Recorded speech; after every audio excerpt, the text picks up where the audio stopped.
expressar-se sintèticament i fer les tasques quan toca.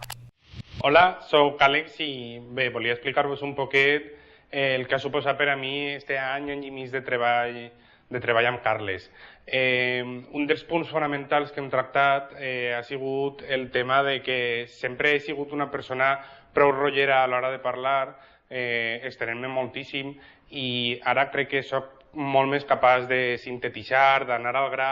i de captar més l'atenció de la persona que tinc davant. Un altre punt que m'ha sigut molt important ha sigut el tema de la motivació. Jo sempre he sigut una persona molt reactiva que ha treballat tot a última hora,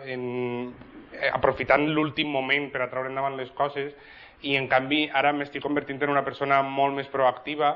i estic planificant-me com, quan i què és el que he de fer, i això d'alguna manera em fa sentir molt millor. També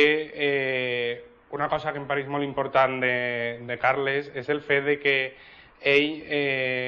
te dona una sèrie de ferramentes que te fan a tu donar-te compte com has d'anar evolucionant, com has d'anar canviant i què has d'anar fent, i al final eres tu la persona que s'està,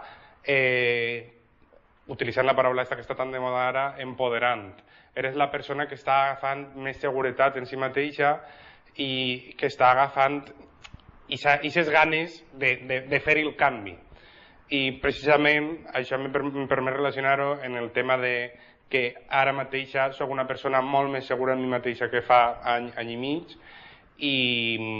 crec que això ha sigut gràcies a Carles, però encara així hi ha moltes coses que encara he de canviar i de millorar, i precisament per això estic continuant, però crec que és una tasca que val molt la pena. I moltes gràcies, Carles.